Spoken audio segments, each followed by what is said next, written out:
दोस्तों नमस्कार, मैं हूं विनीता यादव।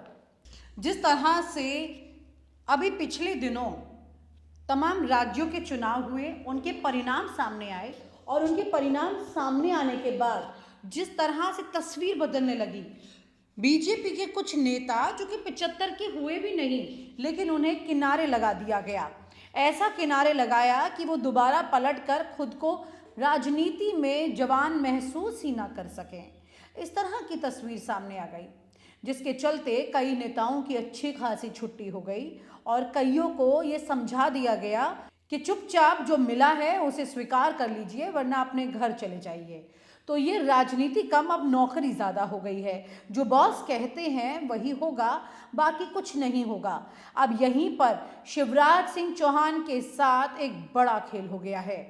तस्वीर अब सामने ये आ रही है कि बीजेपी के ही एक बड़े नेता का ये कहना है कि शिवराज सिंह चौहान को अब भेज दिया जाएगा दक्षिण भारत अपनी राजनीति करने के लिए। मध्य प्रदेश के चहेते मामा अब वहां से पूरी तरह से विदा हो जाएंगे। और ये बात कहने वाले कौन हैं? ये बीजेपी के ही एक वो मंत्री हैं जो अभी तक राष्ट्रीय महासचिव हुआ करते थे, लेकिन अब मंत्री पद पर आ गए हैं। उन्हें कुछ भी कहें, बस किसी तरह से इस बात को निगलना है, हजम करना है और चाहे या ना चाहे उसका स्वाद भी अच्छा बताना है। अब इसी तरह से उनको ये बताना पड़ रहा है, यानी कि सीधी सी बात है कि शिवराज सिंह चौहान भी अब चुपचाप अपना बोरिया बिस्तर बांधेंगे मध्य प्रदेश से और फिर दक्षिण भारत चले जाएंगे। उस दक्षिण भारत में जहां पर बीजेपी के लिए इस वक्त सबसे ज़्यादा मुश्किल कसौटी सामने खड़ी है। उस कसौटी पर ये कितना पार पाएंगे या फिर पार पाना भी चाहेंगे, इसमें कुछ भी कहा नहीं जा सकता, क्योंकि इनके नाम पर दक्षिण भारत तो चाणक्य नहीं लड़ने वाले हैं। इनको सिर्फ वहां पर भेजा जा रहा है। पूरी तरह से अब शिवराज सिंह चौहान के निष्क्रिय होने वाले दिन आ चुके हैं। ये तस्वीर अब सामने साफ हो चुकी है। आइए बात करते हैं वरिष्ठ पत्रकार मुकेश कौशिक जी से और समझते हैं कि किस तरह से शिवराज सिंह चौहान जब दक्षिण भारत जाएंगे तो उसके बाद क्या वो कोई बड़ी बगावत की तैयारी कर रहे हैं। मुकेश जी, एक बड़ा सवाल ये है यहाँ पर कि जिस तरह से शिवराज सिंह चौहान से दूरी बनाई जा रही है, ना सिर्फ मुख्यमंत्री के पद को लेकर दूरी बनाई गई, बल्कि अब उनसे भी दूरी बनाई जाने की बात सामने आ रही है। चर्चा ये है कि उन्हें दक्षिण भारत की तरफ भेजा जा सकता है। तो मध्य प्रदेश में जहां पर शिवराज सिंह चौहान की आत्मा बसती है, उनके आंसू निकलते हैं, लोगों के आंसू उनके लिए निकलते हैं। ये तमाम तरह के जज्बातों को एक तरफ किनारे करते हुए उन्हें दूसरी जगह भेजा जाए, और जहां पर वो लोकसभा में कभी ये दावा कर रहे थे कि 29 सीटें जो हैं वो बीजेपी के लिए जिता कर देंगे, वहीं पर उन दावों को भी एक तरफ रखते हुए अब उन्हें दूर भेजा जाए। ऐसे में 2024 के लोकसभा चुनाव में क्या फर्क आपको दिखाई दे रहा है कि शिवराज सिंह चौहान के होने ना होने से दोनों तरह का फर्क मध्य प्रदेश पर किस तरह से पड़ने वाला है? देखिए, मुझे लगता है कि ये अगर शिवराज सिंह चौहान हो या वसुंधरा राजे सिंधिया हो या रमन सिंह हो, रमन सिंह का केस इसलिए डिफरेंट है क्योंकि उनको असेंबली का स्पीकर बना दिया गया, तो एक तरह से उनका रिहेबिलिटेशन हो चुका है।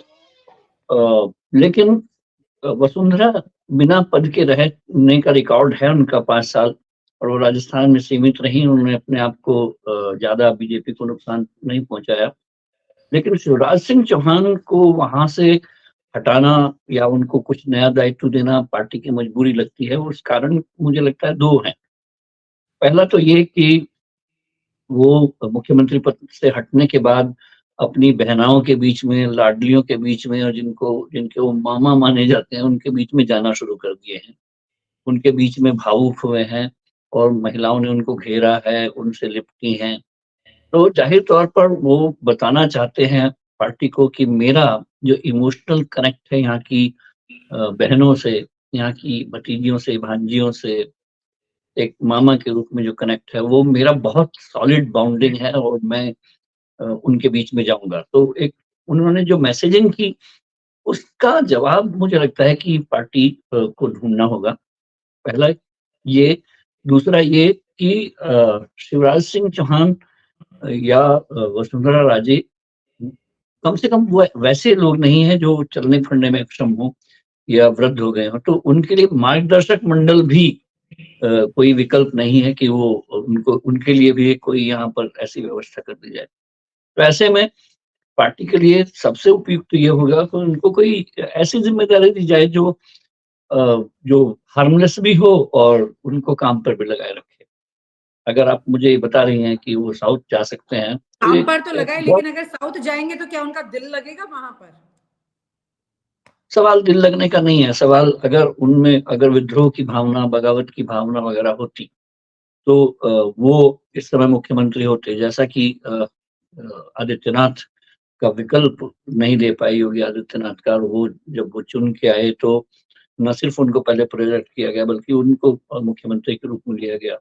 और न ही वो इतने मीक हैं कि जैसे पुष्कर धामी हैं, हार भी गए तब भी वो कामयाब हो गए फिर से सीएम बनने में, क्योंकि उनको आला कमान के निर्देशों पर चलना आता था। तो शिवराज सिंह चौहान एक मजबूरी है कि जिनको उनको सेटल करना होगा। ये हिसाब बराबर किए बिना पार्टी ये नहीं सोच सकती कि मध्य प्रदेश सेफ है। वैसे भी शिवराज जैसे कद के इंसान के सामने वो चुनाव तो जीत ही गए हैं। तो ऐसे में मोहन यादव उनके सामने कितने कंफर्टेबल रह पाएंगे? तो ये तो मोहन यादव के लिए भी एक परेशानी है। वो कह रहे होंगे पार्टी से कि बहुत से इतने बड़े स्टालवर्ट के सामने मेरे को तो मैं तो असहज हूँ। और ये बीजेपी जब भजन लाल को चुनती है, मोहन यादव को चुनती है, या फिर विष्णुदेव साय को चुनती है, तो भारतीय जनता पार्टी को इन लोगों के पुनर्वास के विकल्प पहले ही तलाश लेने चाहिए या तलाश लिए होंगे। ठीक है, पुनर्निवास के जो विकल्प है वो तो तलाश लिए, लेकिन इससे ज्यादा बड़ी बात ये नहीं लगती है कि कहीं पर ये राजनीति जो बाहर की चल रही है तमाम पार्टियों के बीच, उससे ज्यादा पार्टी के अंदर राजनीति चल रही है कि शिवराज सिंह चौहान जो है उनको कैसे किनारे लगाया जाए।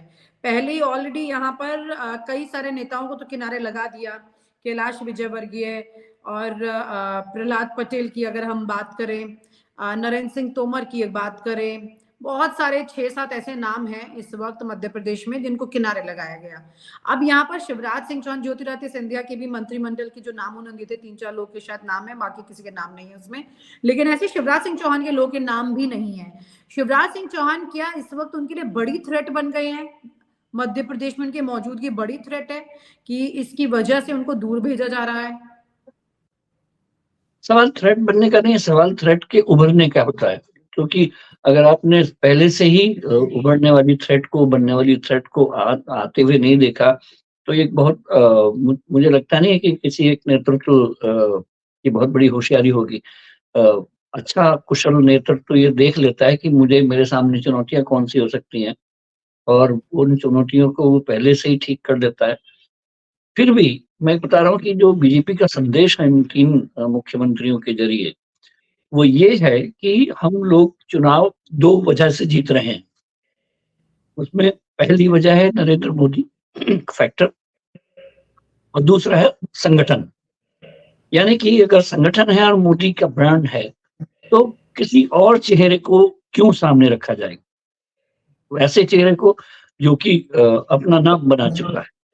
तो पार्टी एकदम क्लियर हो चुकी है इस इश्यू पर कि अब हमें दूसरा नाम नहीं चाहिए। अब हमें संगठन चाहिए या फिर मोदी ब्रांड चाहिए। तो इस ये थ्योरी अच्छी काम कर रही है बीजेपी के लिए। और इसी यही वजह है कि जो भी नामचीन लोग हैं, वो घबराए हुए होंगे कि अब हमारा क्या भविष्य है। जो अपने बल पर, अपने दम पर ये दावा करते हैं कि हम अपनी सीट खुद जीतते हैं, हम अपने नेता हैं, तो उनको एक संदेश है सीधा-सीधा कि आप कार्यकर्ता हैं, संगठन है, मोदी हैं। इसके ऊपर अगर कोई जाने की कोशिश करता है, तो उसको पार्टी दूसरे कार्यों में लगाएगी। लेकिन शिवराज सिंह चौहान ने तो सीधे तुम्हें माता तुम्हें पिता की तरह सब स्वीकार किया ही था। अभी भी कह रहे हैं मैं बस एक कार्यकर्ता हूं, तो ऐसे में क्या थ्रेट है ये समझ में नहीं आ रहा है। क्योंकि शिवराज सिंह चौहान ने चुनाव से पहले भी, और जब पिछली बार उन्हें मुख्यमंत्री बनाया गया था, उस वक्त भी अपने आप को एक समर्पित तौर पर सामने रख दिया था प्राइम मिनिस्टर के। तो फिर क्या दिक्कत है?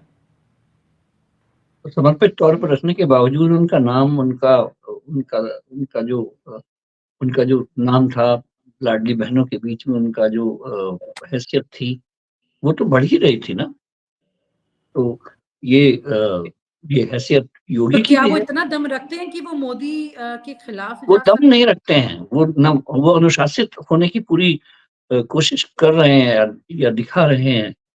लेकिन एक बहुत बड़ा सीईओ, जो जो पार्टी का एक नेतृत्व है, जो ब्रांड है, वो उसका एक पूरा एक फंडा है इस समय। फंडा ये है कि हम संगठन है या ब्रांड है तो मोदी है।